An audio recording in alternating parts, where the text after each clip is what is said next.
I had a director rewrite the script because he liked something I did because he didn't see it. You know, Awesome. I mean, so I mean that is our job to make a visual representation of the storytelling of the script, and the writer thinks in words and we think in pictures. Yes. And sometimes something comes out that, you know, will alter the fabric of this. And it has happened that if it's a bad idea, it's your idea. Right. If it's a good idea, it's the writers or the directors. You can never get credit for it. Right.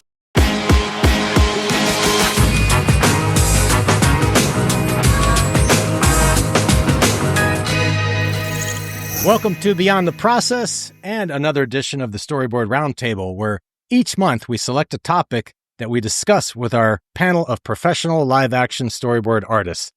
I'm Lance Laspina, and as always, I'm joined by my co-host and personal pedicurist, Mr. Shane Patrick White. Our aim with this show, as it is with every episode of the Storyboard Roundtable, is that we hope that our discussion that you hear is going to inform you, our audience, in your own storyboarding journey. So without further ado, let's meet our panel of professional storyboard artists joining us today. Our first guest is already making his second appearance on the Storyboard Roundtable.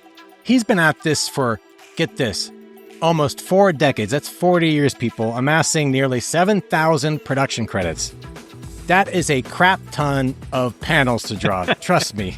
Some of his credits include the popular TV shows Stranger Things, The Walking Dead, and one of my personal all-time favorites, The Marvelous Mrs. Maisel.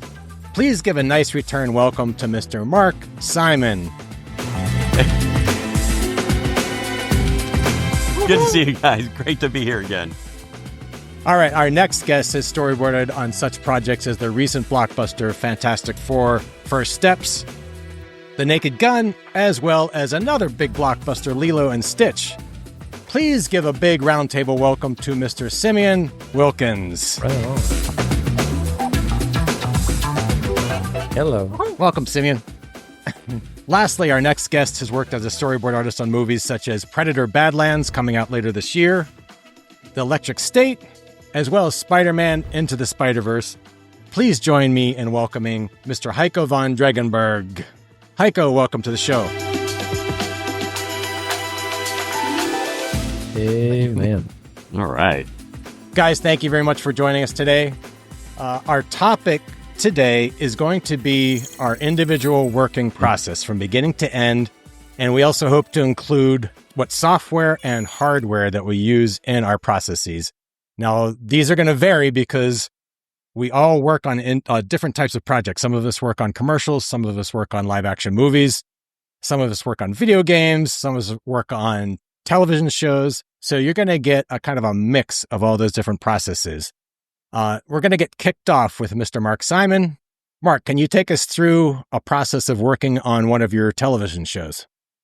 Yeah, absolutely. And, you know, I love that you're doing this topic too, because, you know, most of us, when we get started, we don't know what the hell we're doing and how other people work. True. But I'll take you through. I was going through and making notes as I was working on, what am I working on right now? Oh, Lioness with Taylor Sheridan. I picked up a bunch of his shows. So as I was working on it, I was jotting down notes. It's like, oh, that's right. I've been doing this for a while too. So I actually have a full breakdown I'll take you guys through. So when I pick up a new gig, first thing I do, like we all do, is I read the script. I you know, the whole thing, even though we never storyboard the entire project. I read the script because I need to know what's happening. Because I have run into, every once in a while, production will send you just sides, which are just the scenes that you're going to be working on. And I always decline that. I said, nope, give me the whole script. Because what I've run into is if a character gets shot in scene 1, but you're only storyboarding scene 23, and you're storyboarding them and they are not injured, well, that's a story problem. So we have to know everything. So even seasoned people, for some reason, it seem like I'm still teaching seasoned people that, you know, there's a reason story is in our title. We have to know the whole story. So I start with reading the script just so I know what the heck's going on. And then I find out what scenes the director wants to work on, and especially in TV, because we have a very short amount of time to storyboard. You know, if there's a week or two of prep, we have half that amount of time to storyboard the sequences they need because the script's not ready until halfway through prep. And they don't know what locations they have until halfway through prep. So we're going to be moving pretty quickly and just doing the sequences that need stunts, visual effects, and maybe an animated character or a fancy transition, things like that. Big stunts. So then once I know that, then I start researching or what are the elements that I need to have? Who are the cast? What are they going to be wearing? Are there special props that are going to be in it? What are the locations? And I will ask production for whatever references, and then I'll go to the heads of each of the different crew and try to get what I can. In art department, if they've got 3D models of the sets or locations, I try to get all of that, whatever I can. If I know that we're going to be doing these kind of machine guns or like on Lioness, it's all these special service, what are they wearing? What are the kind of guns that they have? What are the kind of vehicles they're driving? I'll pull reference images, and then I'll go and try to pull as many 3D models of some of these things as I can. Because I don't draw cars anymore. I do 3D models of them because in Storyboard Pro is what I draw in. And you can just drop a 3D model in the software. I don't have to capture it anywhere else. I can manipulate right in the software. And it's not that I can't draw cars. It just takes time. I just want to interrupt you real quick. Just as a reference, where do you go to get your 3D models? What's your go-to site? I use SketchUp a lot, and because almost all art departments use SketchUp. And I have the Pro version, which allows you to export in FBX, and you can import an FBX file into Storyboard Pro. Unfortunately, we can't bring in SketchUp files directly, but it'll export FBX. So that just saves a ton of time, and it looks better. It's perfectly accurate to what a director wants. So I'll pull those models and I'll use them. And then I set up, before the meeting, I'll set up all my digital files in Storyboard Pro with all the headers and footers exactly the way I want them. And I've got my all my reference folders set up so I can just drag everything in. So by the time I sit with the director, everything is ready. Whatever materials that they've got, production can give me, I've already looked at it, I know it, and I can just drag it in directly so the director and I can be working on it. And then I get the emails, names, and phone numbers of everyone who's going to be in the Zoom meeting if we're doing virtual, which is 90% of production. Every once in a while, obviously we do a lot of production. I'm based in Atlanta, so there's a lot of production here. So there are times I go in, but generally even then it's only for the first few meetings, and almost everything's virtual after that. And then I read the script again, so I really know it. And if I haven't worked with the director before, or if I haven't worked on the show before, I'll watch previous episodes of it or something similar that the director has directed. So I get a feel for how they like to balance things. What kind of shots are they moving the camera? So I'll study. There's just certain key things that you can pick up by looking at what a director does. So I go in knowing that. So when I first start sketching live with the director, I'm sketching in their visual language already. And that just saves a lot of time. And then if I'm going in, I'll make sure I'm charging my laptop and making sure all my files are synced between my main unit here, my main computer, and my laptop. I always send out the Zoom links. I don't let production set up the Zoom. And the reason is because I have to have control over it. What has happened on a lot of other productions, if production sets it up, whoever set it up is almost never on the call. And if they didn't set it up to where anyone can share their screen, we're fucked for 10 or 15 minutes. So that's great advice. So I control it all the time. And you can record from it too, for yourself. I don't. I could. I don't. There's no reason for me to, because I have approvals already by the time I get off the call. So I never have to look back at anything. So I send out links early to the director, their assistant, whoever else is going to be on the call, sometimes the DP or a stunt guy. And then I also send out the link again a little less than an hour beforehand, just as a reminder, so they don't have to search through their emails for it. And then once we start on the Zoom, we do a little bit of small talk. I try to break the ice a little bit if we've worked on similar projects before, if I'm in love with something they've done. It's like any business meeting. If I don't know the director, I want to get to know them or have them get to know me a little bit more. Then I share my screen. And the first thing we generally do is kind of talk through the sequence just so I kind of get a feel for what they're going to be doing. But we don't talk about shots. It's just kind of overall flavor. Like I was on one of the most recent episodes of Dexter that came out. One of the sequences we were doing, the director really wanted to have it the flavor of Taxi Driver.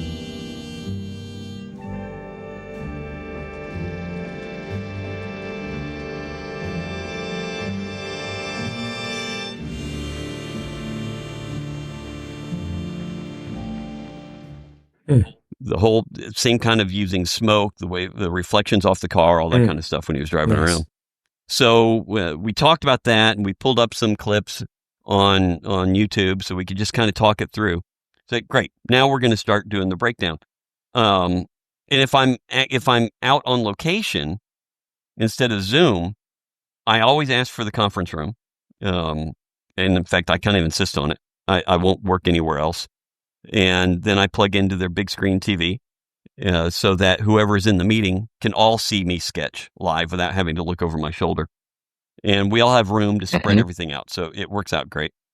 And then... Can I stop you real quick, Mark? So when you're in that room with a laptop, what are you sketching on? Are you using a full Cintiq or... I actually use, I call it laptop. It's actually a tablet PC. Okay. It's the Wacom Mobile Studio Pro.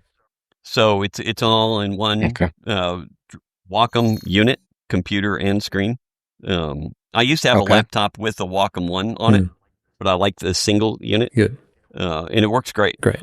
And then when we start looking at the first shots, I'll sketch or I'll pull up, if I have one, an overhead, like a plot plan of whatever our location is. So we can quickly mark out where the actors and where do you want to put the camera, because that instantly tells me what screen direction we're going to be doing. So when I start sketching, I'm not running into, no, I see it from the other side. I know that already just by our setup on the overhead.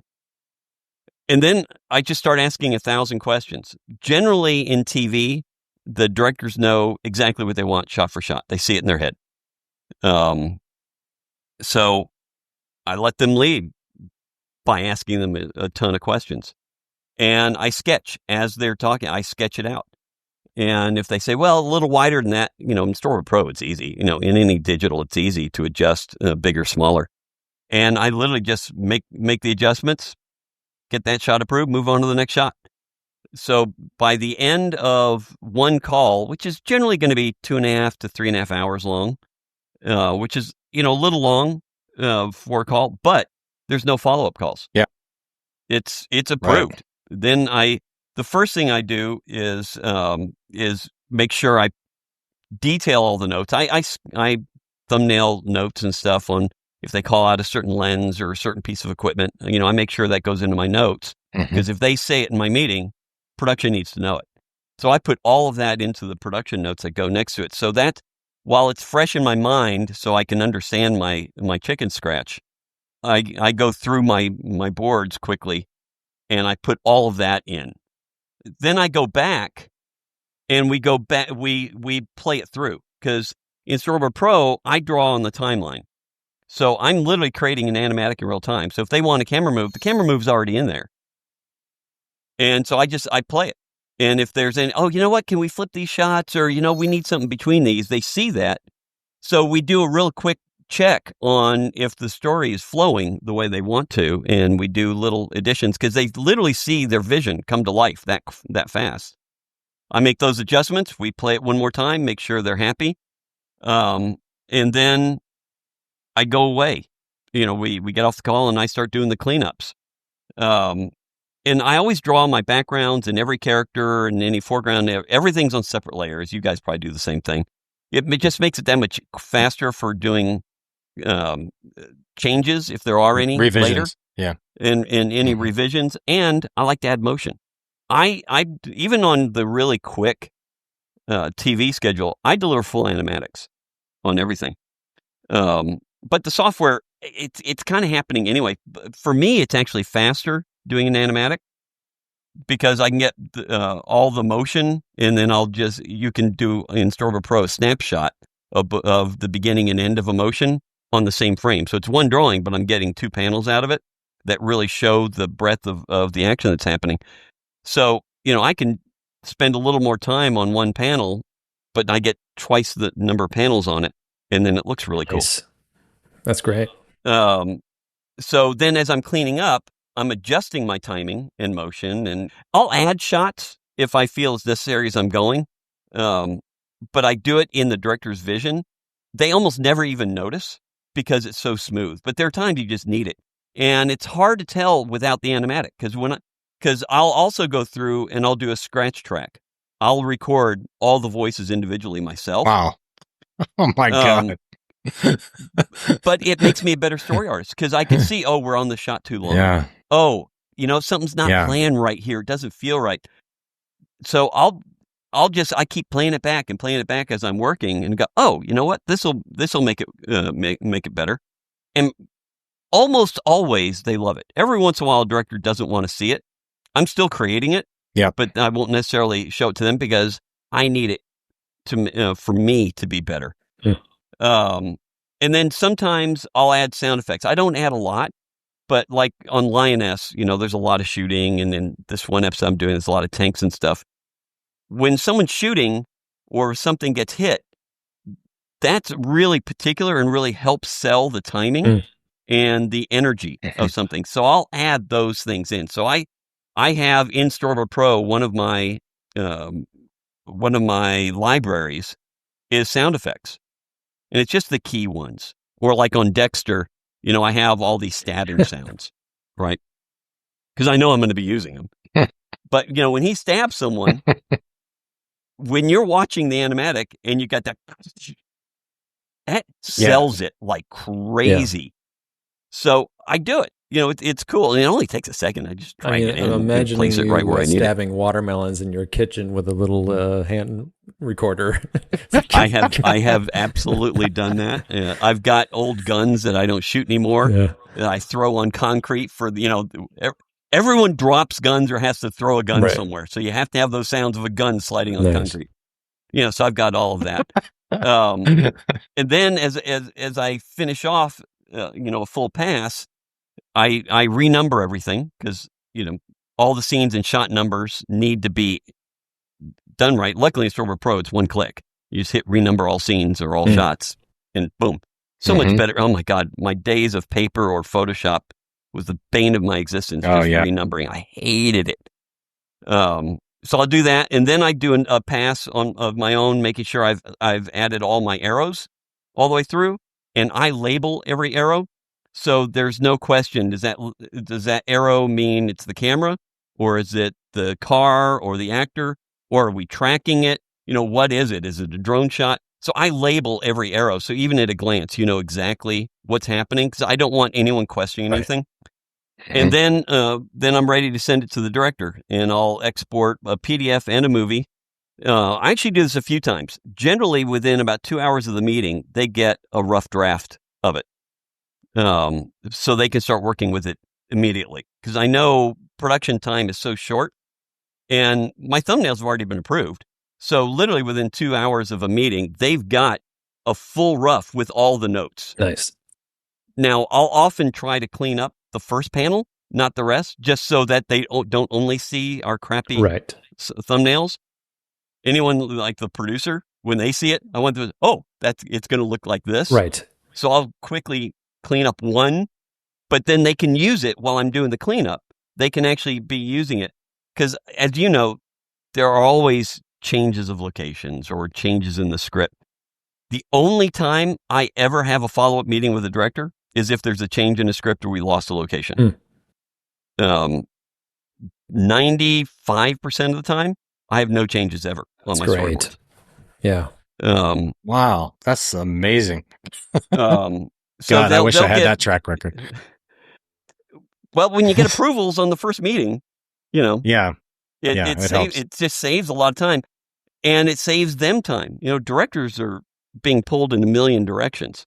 But this is also different for TV. The really big movies, directors don't have that kind of time, and they don't know their shots. There's too much to do. So, we have more freedom on the big movies. But on TV or in commercials, when the director knows it, I'm making sure I get exactly what they want. Sometimes they want individual JPEGs as well. So I'll send a PDF, a movie, and a folder of JPEGs. And that's generally if they're one of the ones that use, not synchronize, but I forget what the name of the software is a lot of directors use, where they put all their notes and their plot plans and everything in with the script. They need individual JPEGs to throw it in there as well. Then I immediately text the director, and if they have an assistant, their assistant, hey, I just sent you the files, because they're not always looking, and sometimes things go to spam. So I don't leave anything up to chance. I text them instantly, hey, I just sent you everything, just so they know to look for it. If they approve everything, then whoever the contact is at production, I send it to them saying it's been approved and go into distribution. And every production is different. Sometimes some productions have a portal where I'll upload it when it's ready, and then I'll let production know that it's been uploaded. Sometimes the director handles it. It's different. So I always ask, early on. Okay. But then if we do have changes because of whatever, like they're still changing scripts on Linus. There are certain things that happen. Or one of the things, like we have a lot of dogs in one sequence, the dog trainer say, we have a problem with this. We have to have the people act this way when a dog comes at them so we can make it work. So, I might have to go through and make changes there so it's more representative of how they're actually how they actually need to shoot it. There are things like that. Right. With the exception of comedies. With comedies, there's a lot of changes because we're constantly fiddling with it, trying to find the humor. Like on the Disney movies, in particular, just because I remember these the most, Under Wraps 1 and 2. Those are comedy horror, not really horror at all. It's just comedy. But to really find a joke, sometimes you got to play different ways and really fiddle with it. So the director and I we may go 5, 6, 7 times to find the right humor in it. So I always make sure too that I save frames. Right. When he said, let's not use that, I don't delete it. I'll pull it, because in Storyboard Pro, again, you can pull either a layer or a full panel into one of your libraries, and it saves it. Okay. So I do that and name it in a way that I'll be able to find it. So in case he goes, let's go back to this other one, I just drag it right back into my timeline. I'm done. So I don't have to redraw anything. It really keeps it really, really clean. It's super fast to do. It sounds similar to what they do at Pixar, where they'll work on a gag or something, and then they'll swap it between other story artists, and then they'll crank away at it from a different angle and try to get that humor and see whose ideas works the best. But it's a little more faster. Yeah, and it's great to have time to have multiple artists. Yes. In TV, one person does a sequence. Generally, I don't think I've ever had multiple artists, except for Stranger Things. On Stranger Things, there are multiple artists. We don't overlap. Like the visual effects had their own, the director had their own, and there's generally one guy who's in prep before the director comes in, who's working with the producers, who will do really high end stuff because he's got time. And then until we come in, those of us who come in and just work with the directors. So, but we didn't overlap. Yeah. There were times I would use what they did, but we didn't overlap. And then I was going to say, I just track my time and invoice. I mean, that's your process sounds really bulletproof when it comes to communicating from A to B, or A to Z. Everything is covered, and it took probably some time to 39 years of figuring this stuff out and screwing up a lot along the way. But yeah. But, I was getting tired of a lot of that back and forth, and I just kept thinking, how can I save going back 3 times for a director to go, well, that's not the way I saw it in my head. It's like, well, shit, let me just get what's in your head right now, which, of course, wasn't possible in the early days when we were dealing with phone calls and faxes. Even sketching on paper, took a lot longer. But, being able to share our screen, and again, with Storyboard Pro, look, and I helped develop the software, so it works the way I want it to, on purpose. The whole live action aspect of it is me. I mean, they weren't even doing live action, and I literally forced my way in and just said, "You guys, you're missing half the industry." So they hired me, and I came in. I worked with the engineers literally to rework it to work for us. Excellent. And I love. I mean, it's my mainstay. You couldn't pay me to go back to Photoshop. Well, I don't blame you. But yeah. And I use Photoshop. I just don't draw storyboards in it anymore. All right. That's an amazing process. And again, even those of us who have been doing this for 20, 30 years, we can always learn something new by listening to another storyboard artist's process. Because we have a tendency, we all work in isolation, and we're not always out there talking and discussing our processes with other artists. So I love this kind of stuff. I love hearing how other people work, because there's so many times I'm like, damn, why didn't I think of that? Why have I been doing it? Which is why I can't wait to hear from these guys, because they work on such amazing stuff. But I got a really, since you brought that up, I got a really quick question before we hear from them. Exactly what you're talking about. Sure. So, Pixar has their storyboarding, their traveling show. They usually send out a couple story artists for different cities to talk about storyboarding. And they had, when I was still living in Orlando, they had one in New York. And so I flew up to New York for it.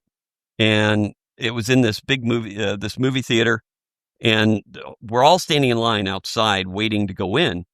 And for those of you who have seen my books, my face is always on my books, because I want to make sure that, it's part of my own promo.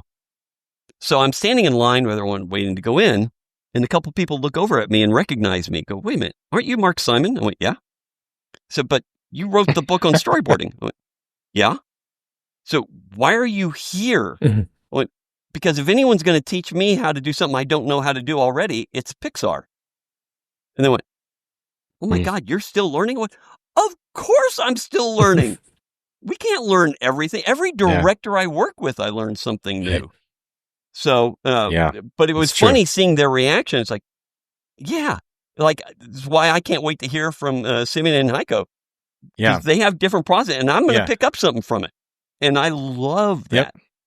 Yeah, it's an ongoing process. Yeah, I think we're all, I was going to say, we're all in an ongoing process of refining our own processes and learning from others. Simeon, why don't you take us through what it's like to work on a live action film? Well, it's funny because it's very different from Mark's. I haven't been asked to do an animatic in probably 5 or 6 years. And even that I fought tooth and nail because I'm not an animator. But my process tends to change from show to show, depending on who I'm working with. I have a set standard that I like to do, but I like to be as flexible as possible with whatever director I'm working with, especially if it's somebody I've never worked with before. What I usually do, especially doing something like, Fantastic Four was a bit of a difference for Marvel, because Marvel likes to send the sides, like Mark mentioned, just the scenes you're working on. So context is thrown out the door, and you're just trying to do whatever you can with the pages you have. But something like Fantastic Four or Naked Gun, just to bring up recent films, they actually sent me the full script, and they were both directors I had worked with before. Matt Shackman directed the WandaVision show, which I did a number of episodes on, and Akiva Schaffer, who directed Naked Gun, has done the Rescue Rangers Chip and Dale movie a couple of years earlier. So, we already had that, our relationship down pat, so we kind of knew what to expect from each other. But the way I generally work is get the script, talk through the scene with the director. If there are specific shot choices that they have, we go with that. But a lot of the times, the director is kind of just eager to have me go through a pass. And I like to thumbnail everything on paper. I like to have a physical, tactile piece of something. So it's all just a pen and a little moleskin notebook, and I'm doing like 1 inch, 2 inch drawings on paper, just so I can see the flow of the entire scene, both visually and sort of making sure the story's going in the right direction all at once. And for a lot of guys, once I've done that, I'll just photograph the pages, plop them into Photoshop and enlarge. And if I do my job right, and especially with a director I've worked with before, and our shorthand is kind of down pat, I can show him just thumbnails, and then I get notes off of that. It's a lot of like what Mark is talking about, but on a sort of like longer schedule. I'm sure this, like, TV scenes are generally pretty, contained and short, but like some of these, like, sometimes like Naked Gun, I was storyboarding the entire third act in thumbnails. I was having to thumbnail 400 frames, and then get notes and figure out how to, and editing in Photoshop with just the blown up thumbnail boards. And then if there's time, I get to clean those up later. On something like the Naked Gun, we ran out of time, and so, the shooting boards were all thumbnails, tiny little drawings that, I here, just for point of reference for those of you watching, this is, it's just a little moleskin book that I just fill with these. And this is my preferred way to work, because I can really see it, and I can do like, hundreds of these, you're just moving, you're just flowing. If and then you can, if the shot's not working, I just throw a sticky note over it and redraw the frame. I have a question for you. You, Simeon. How do you transfer those into the digital format? Do you shoot it with, do you scan them, I shoot it with my phone. I shoot it with my phone and just plop them into Photoshop, because unlike some people who don't like Photoshop, it's all I do. I've never touched, I've tried boarding in Procreate, and the file management has soured me horribly. And every time I try some new program, it just doesn't give me it. I'm sure it works perfectly for everybody else, but like, there is a speed and a sort of Zen focus that I get with Photoshop, since I all the hotkeys are, in the back of my brain. My hand can do a lot of the hotkey work without me even thinking. Now, Simeon, real quick before you go, I'm sorry to keep interrupting, but I'm always curious. Now, once you've photographed them and scan or bring them into Photoshop, are you individually cropping every single frame out, so that way you can reorder them however you want? It makes revisions a lot easier. So general, like if we're working in thumbnails and the director's only revising certain aspects, then I only have to go back and draw new frames for where I need them and just plop them in. But then I do have to do that horrible renumbering thing. But that's probably my own numbering system that doesn't agree with anybody else's renumbering system. So I just have to do it by hand, which is fine. I don't have to scan anymore, which is very nice, because that used to take up the lion's share back in the day.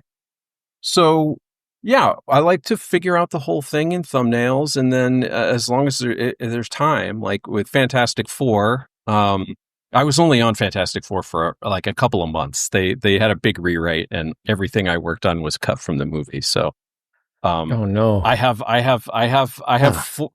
some good mole man scenes that are not in the movie.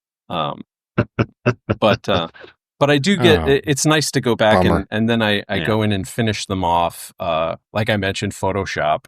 I've got specific brushes that I have that are not fancy, just basic, but I found the ones that work fastest for me. Because I like a nice big chunky brush, because then it keeps me drawing loose and fast.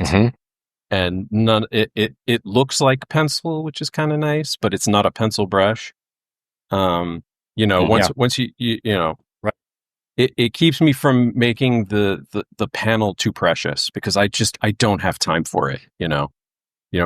People are, there's an expectation of when I should have a sequence done, and I've been pretty good about my speed in that I rarely get people going, "Hey, where are the boards?"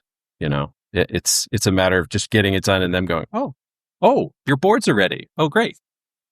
When you import your pencil sketches and you're working on them in Photoshop, and you said you clean them up, are you cleaning up the existing image and then trying to make your brush strokes? No. Are you drawing over top of them?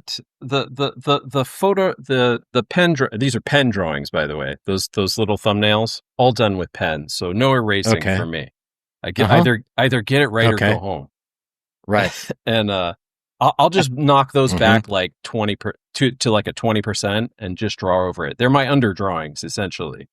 The thumbnails become my under drawings. Don't have to like try to sketch everybody back in the frame.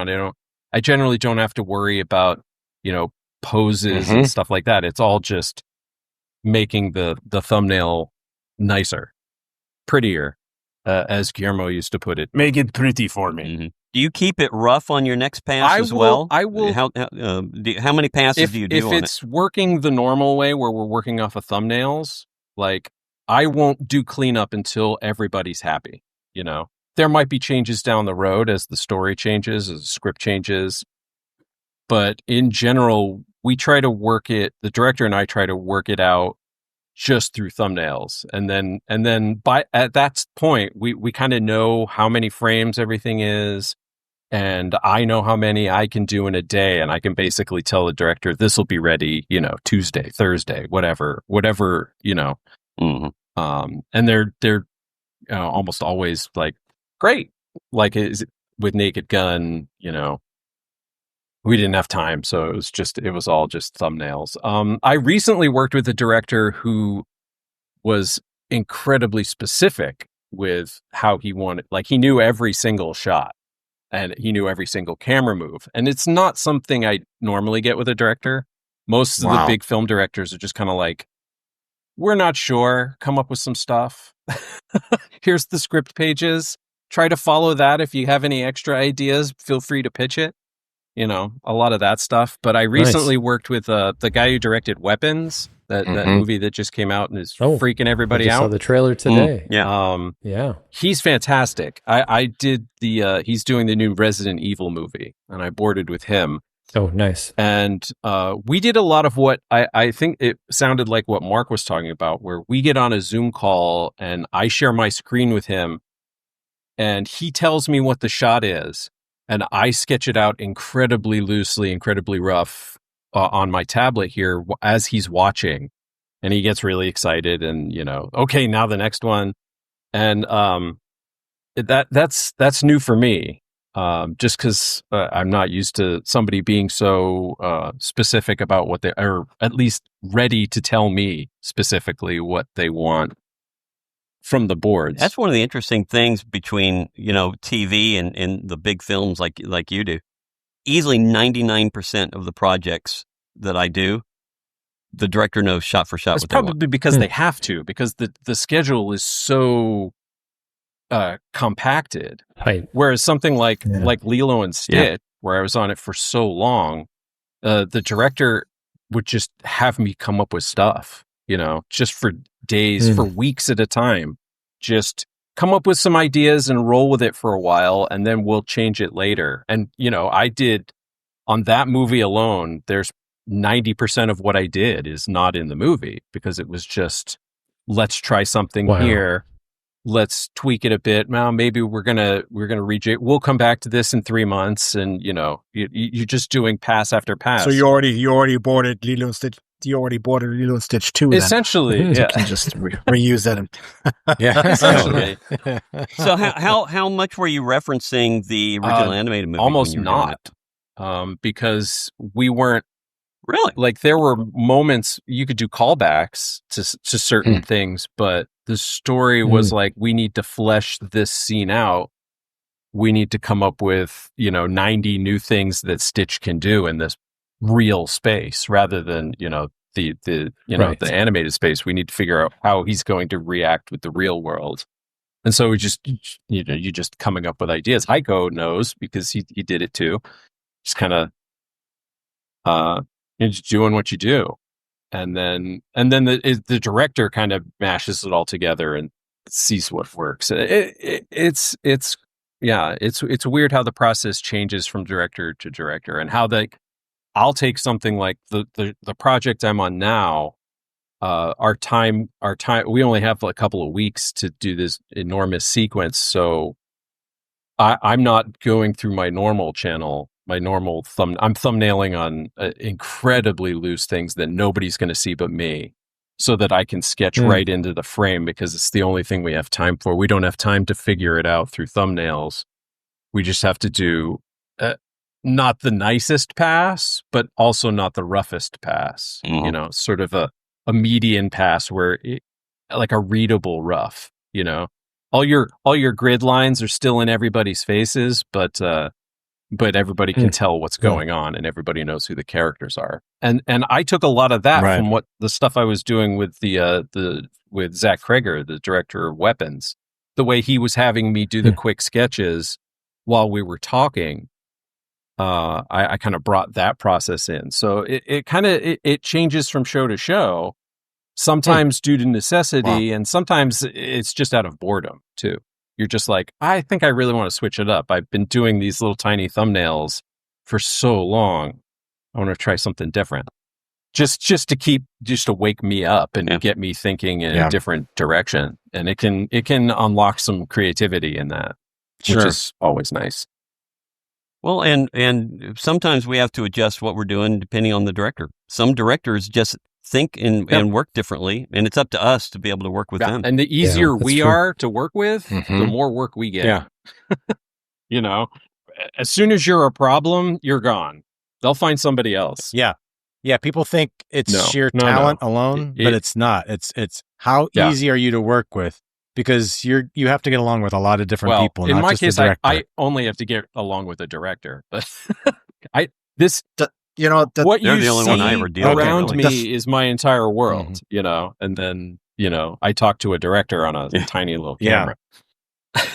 And that's the thing though is if you're a problem child, then you're not in the right profession. Right. Yeah. Because you were there to make their vision happen. It's not your own movie. No, it's not ours. Right. It's like I can compare our profession to like being a carpenter.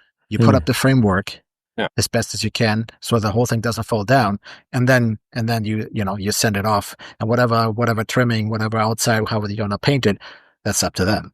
But you're calling me in for a specific job to do, and it's really not my place to question your choices that are already in place. Half the time we're idea factories. That's I mean, at least in it's been my experience in these large budget movies where I've worked on so many things where they don't even have a script. They're just like go come up with, and I'm like, all right, I'm happy to do it because I love my job, and I get to draw for a living. And I know going into it, we're writing in half of it's not going to get used. It's got to get filtered through so many different departments and personalities and egos that for me to be precious about any of that stuff is a waste of emotion and time. Real quick, before we move on to Heiko, I want to get a couple questions. What's your final delivery format? Like, how do you deliver your boards? What do they request Nobody usually? ever gives me specifics, but ask the rest of your question. What's the rest of your question? I want to know. I know you work in Photoshop. What's your hardware that you use? So very few people have ever been really specific about my turnover, but I usually give them like a 3-up PDF, three frames to a page, just general PDF, something that they can flip through and mark up. And software-wise or hardware-wise, I work off of a laptop. I have a Wacom tablet that I recently upgraded to one of the newer ones with the touch feature that I don't use. But and that's it. It goes from. But you thought you would use it. I mean, I just wanted. Man, I use it all the one the I time. had before this was given to me by like a friend. So it was like one of the earlier generation tablets. Okay. And then, and I had one that was like super small, and I wanted something bigger, and had the opportunity to I had to upgrade my entire kit because I just, I have kids, so I don't have extra money for buying new computers and shit. But so, I have to pick and choose That's when funny. my updates are. I know my iPad's up for a new one, but I do sometimes thumbnail on an iPad, but it's been a while since I've done that, just because I don't like how Procreate works, and every other program I try doesn't give me I don't know. There's always one wall put up in software. It's like, this is the one thing that's going to be like, this is the one thing that's just going to irk me to the point where I go back to Photoshop. Because I have left Photoshop in the past. But yeah, that's my basic setup: laptop, tablet, occasional iPad, and a whole lot of paper and pens. Okay. Perfect. That's great. That's a good mix. All right, Heiko, why don't you take us through your process of working on a big budget Hollywood film, and let's see how it differs from Simeon and how Mark works on TV shows. Sure. I mean, I think Simeon and I have a lot of similarities in terms of the approach to the project. Usually, sometimes I don't even know who directs this thing when they hire me. You know, man, you get very little. Wow, you get very little information sometimes.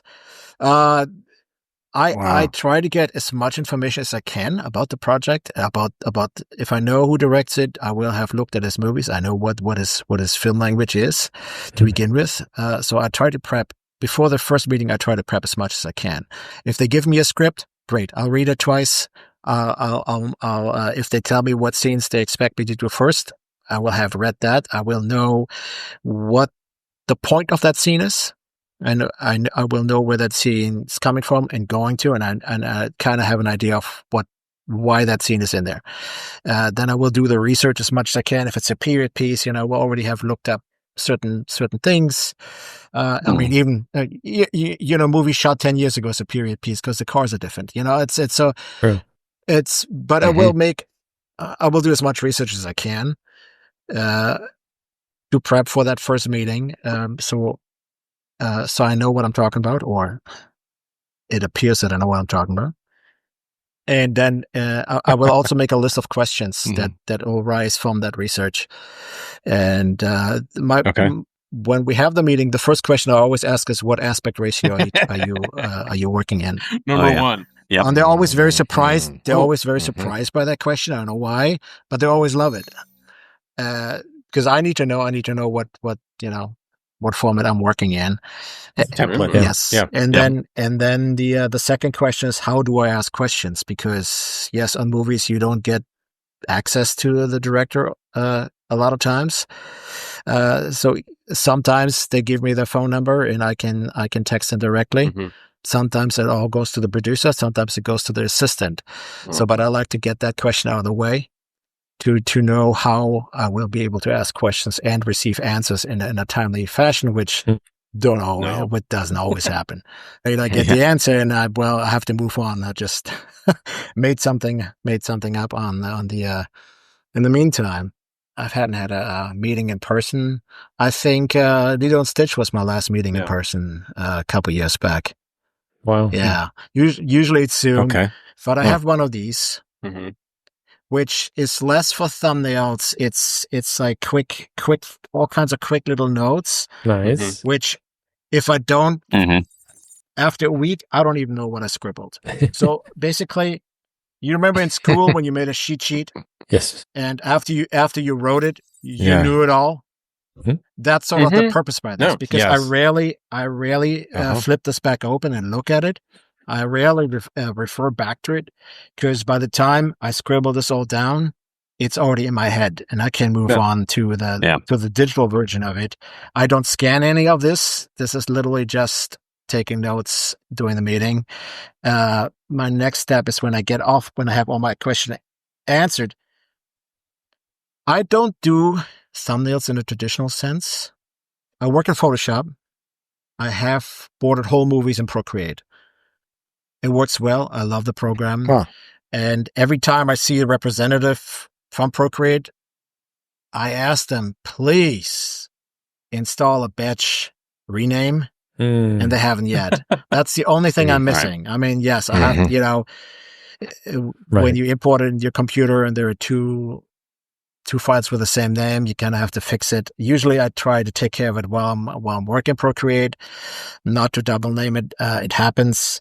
But usually I work in Photoshop and I use Bridge to see how it edits.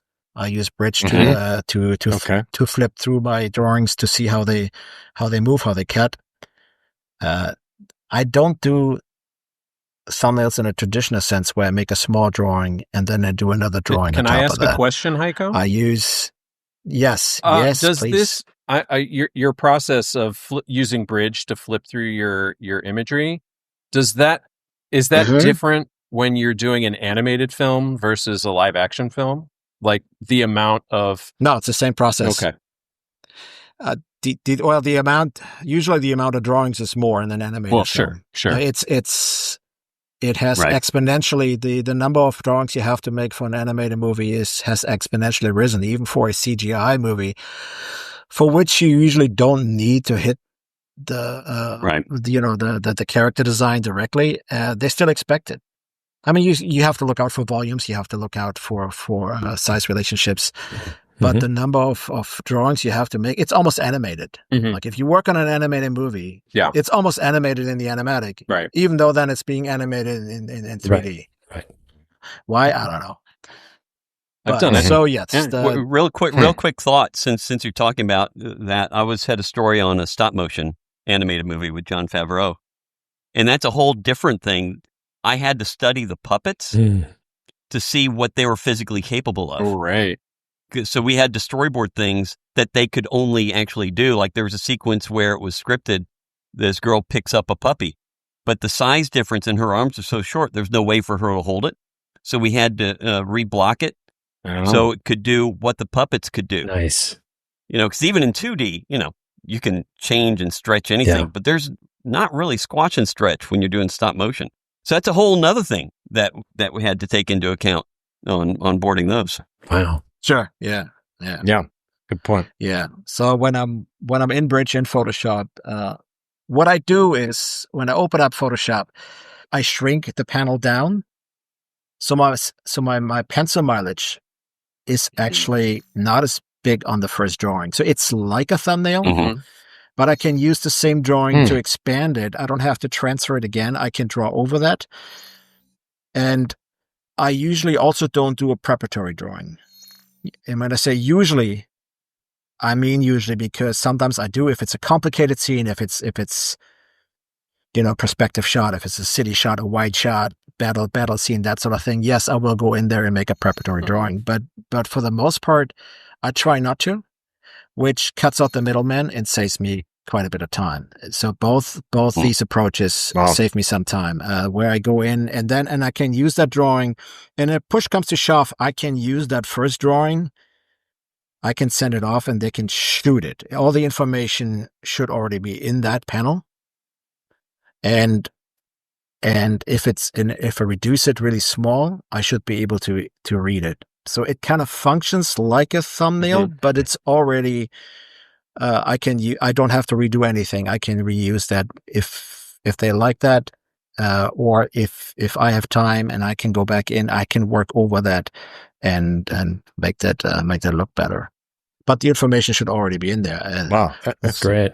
Yeah. So yes. I'm kind of like, I don't know. I kind of tend to rush into things, and sometimes regret that. Have to double back and back out. But sometimes I forget. Then sometimes I forget to read the script properly, and it's like, oh yeah, no, that's not what they wanted. So I have to back out and do that part again. I mean, I think for me that's that.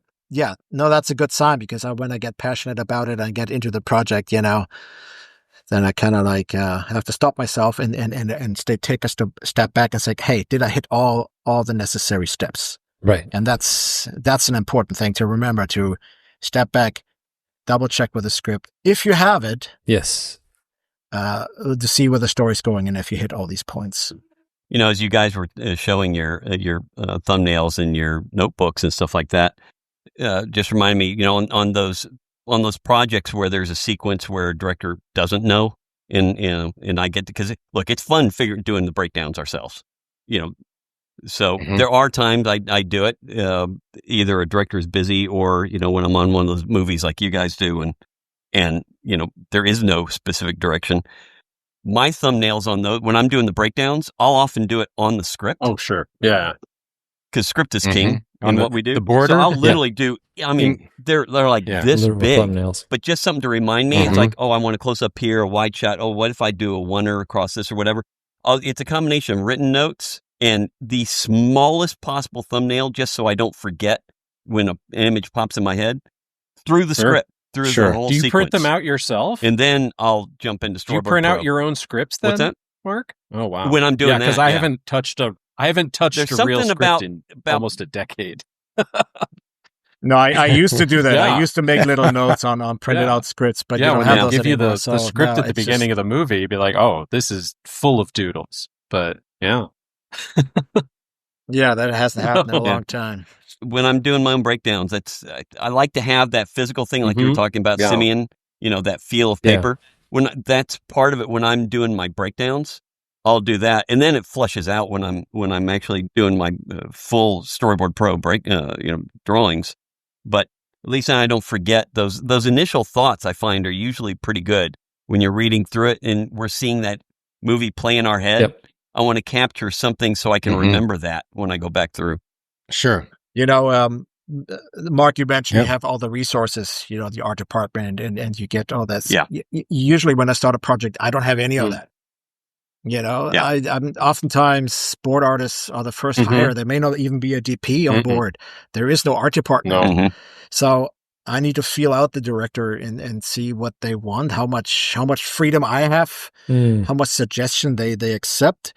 Because I mean, I have to make up a lot of stuff, and I've had department heads be mad at me because the director liked some designs I did. I was like, "What do you want from me?" There was nobody to ask at the time. Where were you? I gotta. You can almost hear them yelling three rooms over. But they're in the boards. It's in the boards. Yeah.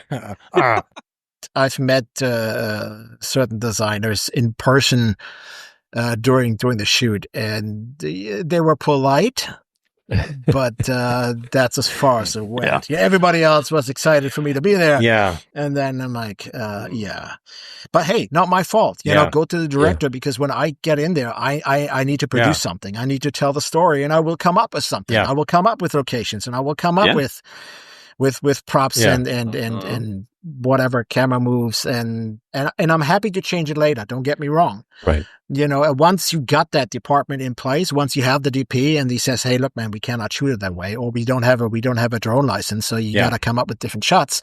Right. I'll redo the whole thing. I'm not married to any of my drawings. You get whatever you need. But until that time, I have to come up with something. Yeah. And that's a danger too. It's like if the director falls in love with something, it's just like, okay, well, whoever got there first, it sticks in their head. And that's how. You know, I had a director rewrite the script because he liked something I did in because he didn't see it. You know, Awesome. I mean, so I mean that is our job to make a visual representation of the storytelling of the script, and the writer thinks in words and we think in pictures. And sometimes something comes out that, you know, will alter the fabric of this. And it has happened it was like a internalization. You never forget the first time you gave the writer his easiest payday ever. Because the writers, all the work is there. All he has to do is put it into script format. And I'll never forget that. Right? I'll be like, wait. If it's a bad idea, it's your idea. Right. If it's a good idea, it's the writers or the directors. You can never get credit for it. Right. Although, that's just that's true. That's just the way it is. Yeah. Most of the time. And that's a big difference, everything you're talking about, between film and TV too. Because, you know, in TV, we've got two crews. You've got the crew that's shooting and you've got the crew that's prepping to then shoot, a week or two ahead. So, unless I'm doing a pilot, there's everything is there by the time. Hey, Mark. By the time I'm coming in and the director Mark, knows I got the a question shots. for you. Since you're on you're doing a lot of these shows, are you working with the same directors on different shows, or are you on one show working with different directors, or a mix of both? Okay, it's both actually. I'm always overlapping 2 or 3 shows at the same time. Like right now, I've got 4 shows. There are a lot of people not working that want to punch you. But okay, 4 shows. Yeah, well. I can barely handle one. But it's anywhere from 4 to 10 days, and it's not even consecutive days. I'm hopping like right now on these Taylor Sheridan shows. I'm hopping back and forth. I'll do a few days on this, and the director's thinking about it, and then a director from this other show has got a small sequence. I'll do 2 days there, and then and then we're also hopping back and forth with Terminal List. We're doing some stuff with them on the new season, so it's crazy hours at times, quite often, but it's fun. I guess that's why it really helps to streamline your process. That way you're you'd able have to that much perform at a juggling high level. I can barely, draw and brush my because teeth. it's only a few days to finish. To do everything we need. I need to get that director's vision instantly. And this following the script in TV is a lot different than following a script in a movie too. And look, and I've done over 60 features, so it's I know the difference. In TV, it's literally the script is king, and when a director doesn't know, they just say, "Well, just follow the script," because you can't change a script in TV. They just you don't change a line in it unless something just literally doesn't make sense. Because then if you change something there, then the next episode may not make sense. That I suppose it's just the showrunner. I is found God it so weird that they didn't do that on those Marvel shows though. Like, because I worked on about 3 of those Marvel shows, and those scripts changed so many times. I was like, how do you follow any of this stuff? I think Marvel's just different across the board on stuff like that. It was treated more like film than it was. I mean, I haven't worked on a television show in quite a while, but it definitely felt more like film than episodic television. Yeah, I mean, on films, I've written entire sequences in movies. In addition to just doing the boards, it's just like I think this will work better. Hey, how about if we do this? Great, you write it, and So, but in TV that never happens. Wow. The closest thing that's happened in TV is working with Greg Nicotero on Walking Dead, and he said, "Look, I don't have much time on this one. I haven't done the breakdowns. Here's what they have with them when they're putting out this forest fire. Come up with 2 or 3 new ways of killing a walker we've never done before. I'll see you in 15 minutes. So that sounds about right. That's coming up with new ways to kill walkers that, in the other, 180 episodes we haven't done before. Gun. Wow. Which is fun. Nobody's done a hummingbird gun, right? That's one of the few times I had creative license. You were talking about missing resources, but that is actually my favorite part. Just sitting there with the director. This was my favorite part of the movie, when you're just sitting there with the director and coming up with stuff. Actually talk about how to shoot the movie. Yes, and coming up with stuff, and then going off and figuring this all out. It's also nice that we don't have. We share a visual language of past cinema with these directors. So like, you're in a meeting with the director who's trying to get their point across. And then all you have to do is reference that shot from that other movie. Just like that. Yeah, Star Wars comes up a lot. Or, whatever. I referenced Contact just today in a meeting. I was like, like that thing in Contact. Nice. And they were like, yes, exactly. That's exactly what I'm trying to get. And I was like, okay, now I know. The mirror sequence. Yeah. No. Sometimes, not that one. Oh, my God. I love that sequence. Sometimes directors will also give you a bunch of clips to tell you, okay, this is kind of like the tone and feel that I'm looking for, especially, in a broader sense for the whole script or just for that specific scene. Take a look at this. This is what I'm kind of after. Yeah, that's helpful. Speaking of reference and that sort of thing, do you guys have any particular programs that you use or just methods that you use to collect all your reference and to get easy access to organize them? So, you might have, I don't know, 1,000 photos of reference for a movie, and they should, be somewhat organized so you can find what you're looking for easily. Do you guys have any tips or any methods that you use to do it? It's just really old school in folders. In folders, I do. Yeah, separate your folders as much as possible. All my every project I set up, a new project, I will have the same setup.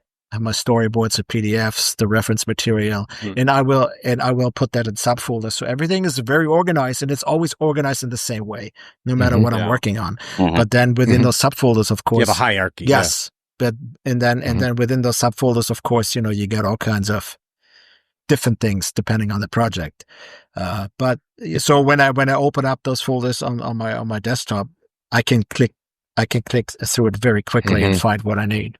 Yeah, I do the same thing. Like for TV, because it's shorter, on what we're doing. In my reference folder for each project, I've got a main reference for things I know will go throughout the entire show. I've got one of just the actors. I've got one of just the vehicles that are going to continue. And then I've got one for episode 301, one for episode 302, one for episode 303. Because generally the sequence I'm doing, it's not going to overlap that much. It's all new sets, all new killing devices, whatever it is, for each one. So just like Heiko's talking about, you break it down to make it fast to find it again. I don't.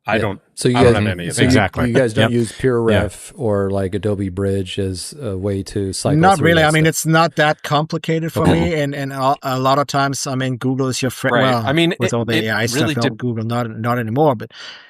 Yeah, I Google a lot of things on the day. Right. It depends on what you have to do. For me, I don't. Unless if they're sending me specific reference material, sure, that gets all organized. Every time I talk to people about drawing storyboards, I'm just like, learn to draw everything. Because what happens is, like, if somebody's giving me a reference, I'm going to sketch it myself because I learn more from muscle memory. And because I'm not going to be drawing things exactly like they want. I know I'm not. I don't have the time for all that detail. So I have to come up with my own. See, that's where you and I are different. I will Google it and look at it again. Well, I mean, and it's like, I think that's my tactical. If I draw it once, I don't need to look at it again unless there's a specific thing I need from that reference.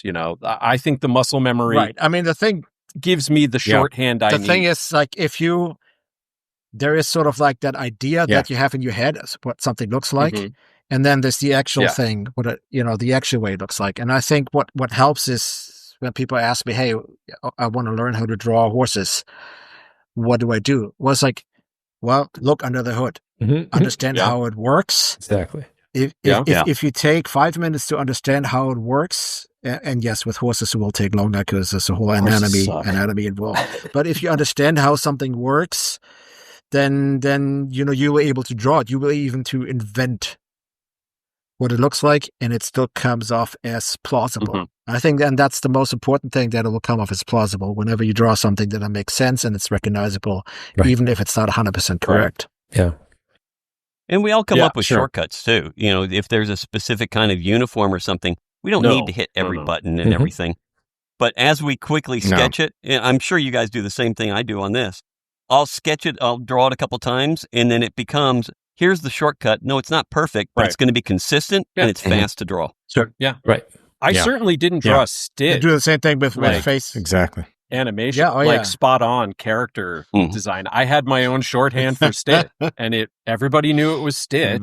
I'm sure. Sure, it didn't look like the cartoon. I think that happens, but I think that happens a lot on animated shows where you develop a shorthand for a certain character. You kind of have to. But I do that with live action faces. I do that too. Yeah. This is what the character looks like. Everybody understands what it looks like, but even if you're drawing a specific actor, we don't have time for likenesses unless you're like incredibly naturally talented at capturing likenesses on the fly. But like, yeah, I've been drawing specific actors on this current project, and like sometimes the sketch will look like the actor, but there are just certain points there that the eyes are, you know, are the thing I get right, or the nose is the thing I get right. And that's, you know, right. Yeah, there's certain things, if they have a certain element to them that makes it look like them, you hit it. You know, if certain dimple in the chin or a certain crease in the cheek, you know. I used to be so much fun drawing Ron Perlman's head, you know, just because it was such a specific thing, you know. There were 3 actors in that movie I was working at, and I had them pretty much down, right? I mean, they all looked very specific. The thing is, though, if you get 2 right in the third one, you still know who it is because you understand who the first 2 are. So we don't have there to were only 3 actors in this. Yeah, but the thing was that the director still asked me to label the actors, and I'm like, really? I think they look pretty good. So you got to remember too that some of the people that are looking at these boards are not the most imaginative of people. You got to be able to get it across to the lowest common denominator. Yeah, it was only the director and the GP.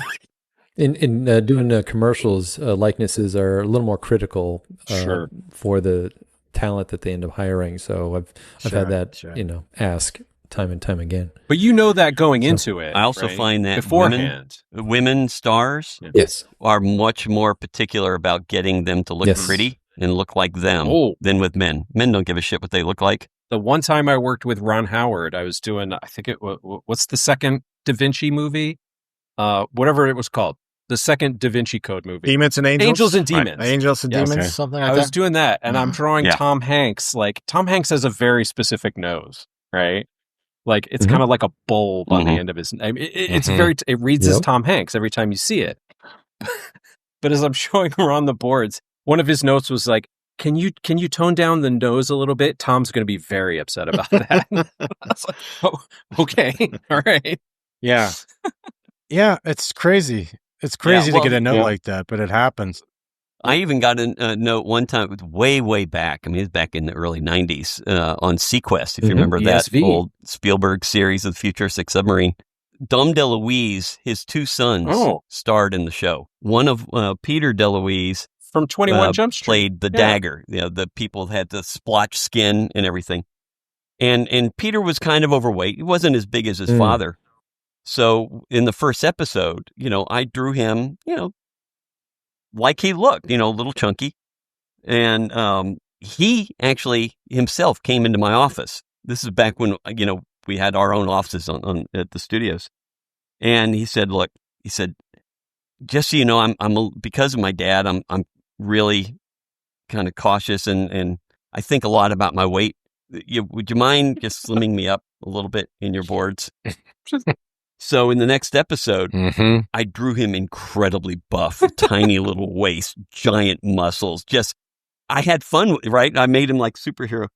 He showed up at my door. I turn around and he had the biggest grin on his face. He goes, dude, you have to sign these boards for me. This is so awesome. And it made his day making him look like that. It was so funny. Yeah. That's a great story. That's great. That's awesome.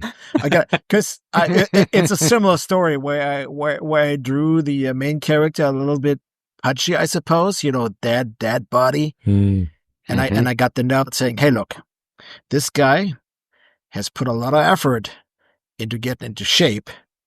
So would you mind shaving some inches off the, I'm like, hey, no problem. It's crazy that they make, I mean, these are storyboards, I know, right? Nobody's going to see them. Yeah. But if, I don't know why they even show them to the actors. The actors really should not be looking at these. They're not for them. Yeah. But for whatever reason, either they ask to see them or they're sometimes displayed, like, this is the action. I've been on sets where they've got the boards out on giant whiteboards, and that's like that's what they're shooting for the day. Yeah. And, you know, the boards are getting X'd out. So the whole crew sees it. So everybody's coming up. My boards are always on set. You know, and it's easy to be like actors going, wait, is that me? Have a whole stack of my boards in his back pocket. All right, guys, I think we're going to wrap it up there. I want to thank all of you guys for dropping such good storyboard gold today. I think our audience is going to love these stories. They're going to get a lot out of it. So thank you very much for dedicating your time to being here today. We really appreciate it. And as far as our audience, thank you very much for joining us and for watching these. We hope you're enjoying these episodes. We're going to try and keep to a schedule right now of once a month. If you guys have suggestions for topics that you'd like to hear, drop them in the comments. Otherwise, please share these episodes with your friends. Get it out there. Let people know that this exists. Subscribe if you haven't already subscribed, and appreciate a like to the video. So thank you again very much. And we'll see you next month. As always, thanks for watching. Thanks, guys.